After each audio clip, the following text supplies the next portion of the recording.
Assalamualaikum dan salam sejahtera. Welcome back to Easy Fast. Kita jumpa lagi. Apa khabar? Harap semua sihat. Baik, pada video kali ini berkenaan dengan uh, pembayaran fasa 4 STR 2025 bulan 10 ke bulan 11. Baik, banyak komen yang admin terima di ruangan komen video-video yang berkenaan dengan STR fasa 4, dan antara yang paling banyak soalan bertanya tentang fasa 4 ni pada bulan 10 Oktober atau pada bulan 11. Okey, baik. Admin akan jawab persoalan ni dengan fakta dan data dan kemungkinannya sekali. Baik, kita mulakan dengan fakta dan data. Okey, fakta dan datanya ialah STR Fasa 4 2025 jadualnya telah pun dikeluarkan oleh pihak Lembaga Hasil Dalam Negeri melalui portal MySTR, dan jelas dalam data tersebut mengatakan pada bulan 11. Fasa 4 pada bulan November, tarikh belum diketahui lagi. Okey, itu yang data dan faktanya. Okey. Namun apabila kita menyebut tentang bulan 10, bermaksud adakah ianya akan diawalkan? Okey. Kenapa ramai yang mahu ataupun berkata, malah admin sendiri pun tentang fasa 4 tu berkemungkinan boleh jatuh pada bulan 10. Okey, jawapannya kerana sambutan perayaan Deepavali. Okey. Jadi ramai penonton yang melihat video yang berkaitan dengan STR mengharapkan akan ada suatu pembayaran fasa 4 itu jadi awal sedikit bersempena dengan Deepavali. Okey, jadi itu bukan fakta. Ambil perhatian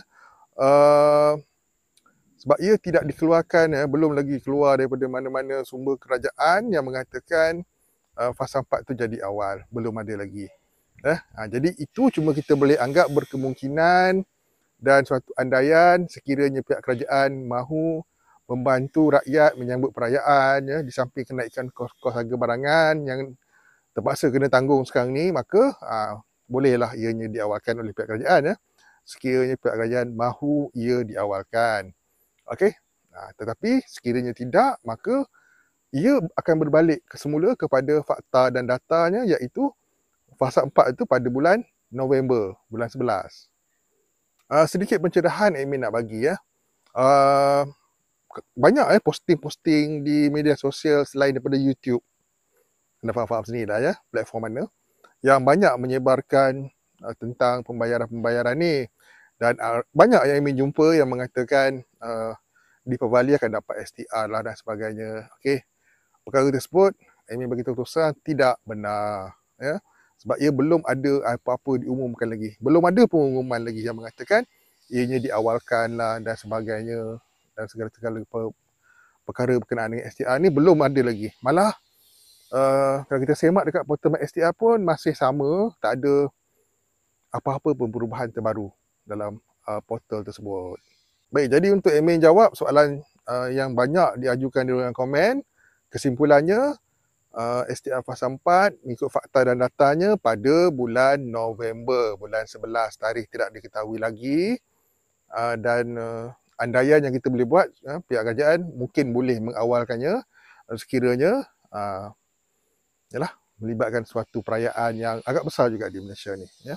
Itu saja.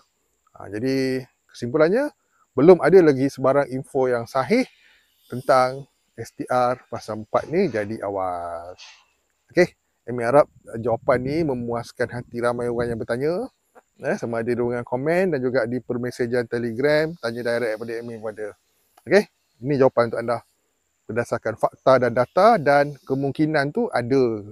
Kemungkinan tu boleh jadilah, sebab pihak kerajaan boleh je nak mengawalkannya pada bila-bila masa pun. Okay. Tapi beberapa hal pun yang bertebaran di media sosial tentang ianya confirm diawalkan itu tidak benar. Tidak sah lagi ianya diawalkan. Tak ada lagi makluman. Baik, semoga jelas dan manfaat apa yang disampaikan. Jumpa lagi. Assalamualaikum. Bye-bye.